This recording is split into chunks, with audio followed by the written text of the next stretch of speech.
Consider the plant's ability to grow in varied conditions. Perhaps you and I can learn a thing or two. Plants demonstrate a key truth we commonly overlook. Growth requires both light and shadow. Imagine a world of constant sunshine. Sounds ideal, right? But for a plant it would be devastating. Without rain, the soil dries up. Roots can't find nourishment. Leaves wilt. Growth stagnates. Just as a plant sends its roots deeper in search of water during dry spells, we develop resilience when faced with adversity. But here's an intriguing question. Is hardship always necessary for personal growth? Not inherently. We have the capacity to choose growth without the push of adversity. However, life's unpredictable nature often presents us with difficulties, making adversity a common, if not inevitable, catalyst for development. Because, here's the thing, plants don't just tolerate the rain, they thrive because of it. In the same way, our challenges, when embraced, can nourish our character and pave the way for personal growth. That's the greatest lesson we can learn from them, to embrace all seasons of life. Psychology says in order to succeed in anything, you need to respect your struggles. There is beauty in trying, failing, stressing, doubting, and absorbing the pain, yet still refusing to fall. This is the most beautiful form of sacrifice. You might become a joke for others to laugh at, but remember, you're not doing it for them. You're doing it for the most important person in your life, the one you are committed to becoming. The more we work on ourselves, the less we accept things that hold us back. As you grow, as you learn to value yourself, something changes. You start noticing the subtle ways people cross your boundaries. Things you used to tolerate are now less tolerable.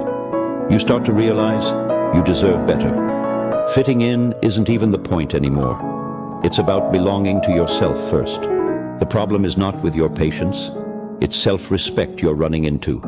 That's something to celebrate. In theory, consistency sounds like discipline and determination, strong and unwavering. But in practice, consistency is about being adaptable. When time is tight, shrink the task. When energy is low, do the simpler version. It's not about being rigid, it's about finding ways to keep showing up no matter what.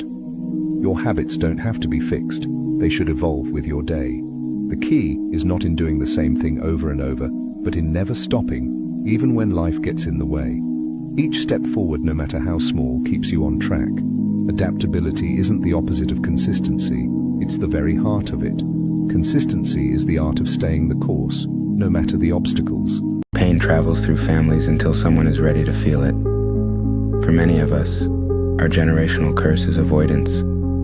We come from people who just act like it didn't happen, but pain demands to be felt. And somewhere along the line, a child will be born whose charge it is to feel it all.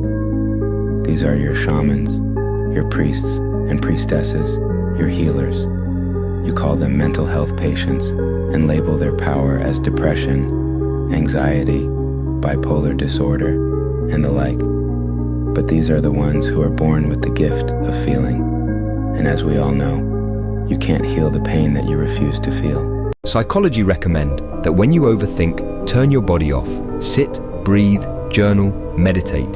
When you feel lost, turn your mind on. Learn, read, explore, question. When you feel terrible, turn your body on. Walk, run, lift, train. When you feel confused, turn your focus on. Prioritize, plan, decide, act. When you feel uninspired, turn your environment on. Travel, connect, create, experience.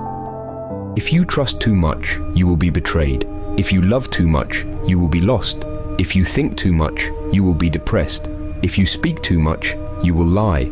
If you expect too much, you will be disappointed. If you care too much, you will be taken for granted. If you eat too much, you will be obese. If you spend too much, you will have no future. If you look too much, you will lose your focus. If you pursue life too much, you will lose everything. The morale is simple. Balance is the key to a fulfilling life. Too much of anything can lead to ruin, while moderation keeps you grounded. Your stress comes from not taking action, from avoiding the things you know you need to face, the things within your power to change. No one is more stressed than an ambitious person without a plan. You don't need to have everything figured out. Just create a plan for clarity, act on it for direction, and gain experience through misdirection. But above all, just start. Life has made me so quiet. I just want to listen. No more talking. No more arguing.